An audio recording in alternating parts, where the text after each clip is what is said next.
In this video, we're going to talk about a play that's become one of my favorites over the last 2 seasons, and that's two-back counter. We're going to talk about how I like to block it up against the common fronts that we're going to see at the high school level, and some twists that you can use to always keep the defense guessing. In this video, we're going to talk about how we can run our two-back counter, and that's going to be with Charlie. Now, Charlie isn't really a word that's used anymore for counter in this system, but this is the one. It's going back to the 2014 Redskins playbook. They would have F, Y, and U Charlie. Now they call regular counter, and that'll be GF counter. They can run counter F sift like we talked about in the last video. And if they want to run it weak, they'll call stutter, which is for the F, or Stanley for the Y. But again, way too many words, I think, for the high school level when we can understand that Charlie is going to be the concept of guard kicking out, and then we tag the person who's going to wrap underneath it. So in this video, we're going to run through some of the different ways we can run Charlie. All right, up first we have the under front, and we can run it both ways. This is going to count for strong and weak. I do prefer to have the fullback offset on the back side of the play for this, the side that he's wrapping from, especially under center. And there's a couple reasons for that. Number one, if he's in the eye, he's still got to get out of the quarterback's way and come back around, so that can be a little bit clunky. But also, a lot of our zone plays, if we aren't sifting the F back across, then he's leading on the play, so we're going to have a really big tendency to run to the side that he's offset to. So if we get this, one of the reasons that you would run Charlie is we start doing this, we line up like this, maybe they roll the strong safety down over here and roll the free safety up, thinking that we need an extra fitter on this side. Well, now we're going to run back the other way behind an extra player because it's a gap scheme. So what we're going to do from under center is we're also going to counter step with the running back and come back underneath it. The quarterback's going to reverse pivot, and it's going to be very similar to what he would do if it were inside zone, where he's going to reverse pivot and open up deep, but he's going to hand the ball off with his other hand. Now the fullback is going to be stepping out just to make sure he has time to get behind the guard on his wrap. And if you look at the initial steps right here, we've got the fullback going this way, the halfback going this way, the quarterback opening up to the direction that the fullback and the halfback are initially going to. If you're keying the fullback instead of the guards, this is going to look exactly like the start of a wide zone play where the fullback is leading. So ideally, we get some rotation down on what's going to be the backside here.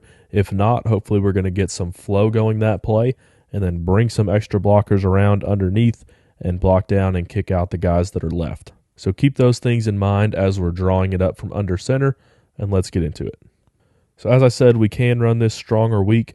Nothing has changed with our ID. We're going to go for the second linebacker in the box. We're going to take the 3 back to him.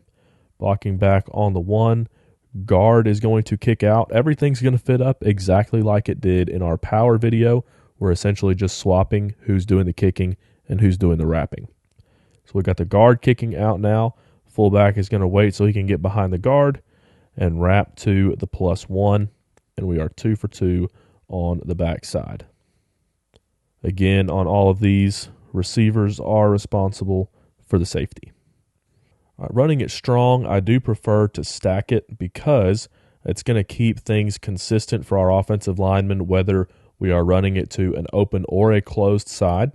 It's also going to help our tight end a little bit because he's a lot of the times going to be down in receiver drills versus being in offensive line drills. So maybe you have a tight end that also doubles as a receiver versus having a true inline tight end that's not going to do much as a receiving threat. So he only needs to block down. We only need to have this triple deuce when it's absolutely necessary. If we can stack it and he can block this Sam out and we can kick the 5, that's going to be my preferred method more than not. We're running it to the right, so the fullback's going to be on the other side. We're also going to get a back call because we're pulling away from the 3. Tackle's going to go straight back to the mic. Fullback wrapping to the +1. Backside tackle is solo on the defensive end. All right, running weak against the 4-3. We're still IDing that second linebacker. We're going to block down to him. We're also going to get the back call here because the guard is pulling away from the 3. Fullback leading on the +1. And I do prefer ink versus through because our tight end is going to be a little bit more adept at cutting off that linebacker. And there we have it. Run an F Charlie weak. We'll run it strong. All right, so here we are also going to have to call load because the -1 is in the box. So the tight end is going to be blocking down to the Mike. Guard's going to go kick the 9. Fullback wrapping to the +1. All right, from the gun, I really like to run same side Charlie because I think it does 2 things for you. Number 1, you're getting the gun version of a counter step. So we're going to go ahead and block it up. We would need to call back right here to run it strong. So the tight end's going to go back to our ID'd Mike. Guard's going to kick the outside linebacker. And now the fullback is going to get behind the guard and lead on the +1. Halfback's going to come across the quarterback's face to get the ball, stick his foot in the ground, and get behind the fullback. What this also does for you is, let's say we're going to run a glance on the play side. This puts your quarterback in a little bit better of a position to make that read. So if the running back is on the left side and he's running across, that can sometimes be a little bit difficult for the quarterback because his shoulders are probably turned more that way. But now, with the same side counter run, his shoulders should be turned right to where he's looking on the strong safety. So same side counter from the gun. This would be same 26 F Charlie Z glance. We are going to come back and run this week. I would also prefer to call stack right here, especially if we have the Mike filling quick backside. It's going to clean things up for the guard. So we'll kick the 4-eye. Fullback will wrap to the +1. That's our Mike. Backside tackle cutting off the defensive end. Tight end has the outside linebacker. And there we go with our counter step. We could also run X glance behind it weak. Not sure why I put an M there. That would be the free safety that we would be reading. I do want to make mention of Y Charlie right here against the tight front. This would have to be 37 because we're going to need to read the 4-eye. So we would go 37 Y Charlie Mingo. We're going to arc the tackle for the backside will. Now we're going to get our deuce block on the nose there. We can also stack this and go man on the front side and block the tackle out on the outside linebacker so we can kick the 4-eye and wrap underneath it. Now I do like Y Charlie significantly more right here against the 4-2. Running it to the left right here, we're going to get a back call because the guard's pulling away from a 3. So we've got our play side tackle on the identified Mike. Backside tackle is going to take the defensive end.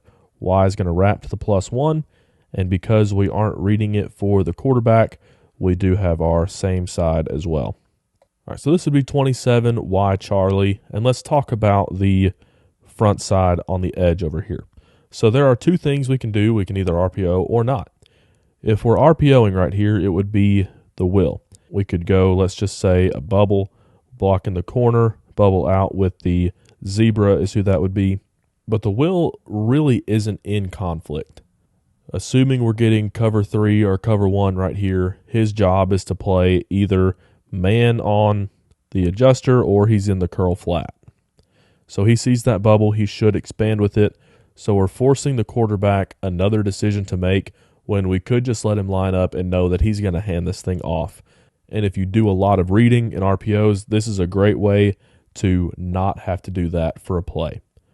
So we can just block it straight up, have the adjuster make sure that the will doesn't cross his face there. We can send the X to the free safety, which is another bonus because if we're running the RPO, we're not going to get the safety blocked. So you can RPO right here normally, which is not something that I like to do against 1-high defenses, again, because I don't think that this guy is truly in conflict. It is possible. I just wanted to draw it up and show you that way. Normally against a 4-2, we're going to have to do some kind of read option, but because the Sam is so far outside the tight end right here, really not worried about him at all coming in to try and make this play. If he makes this play, we're either going to be in for a long night or he's made this play 7-8 yards in the hole, and that's not really going to be a problem for me.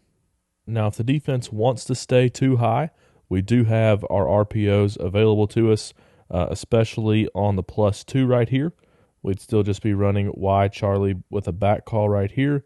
Going to wrap the Y underneath. We can go same 27 Y Charlie. We can run our bubbles. We can run our now screens. Again, we've got 2 here. This is the guy we can't block. We can't block him if he gets in the run fit. We can't block him if he widens out. So we need to read him. Whichever one he does, we're going to do the opposite. Does he get in the run fit? Okay, then let's throw a bubble. Does he expand with the bubble?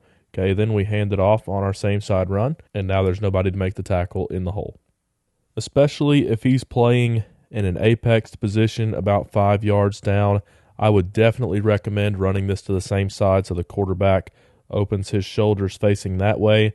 If you do run it from the other side like regular, now the quarterback has to really look over his shoulders this way, and that's not a very good angle for him. You know, most of the time when we're reading those play side RPOs, flop RPOs is what most defensive guys call them. Normally, we're reading a safety, so he would be a little bit closer to here, so he doesn't have to turn his shoulders, doesn't have to turn his head quite as far, so it's a little bit easier to see.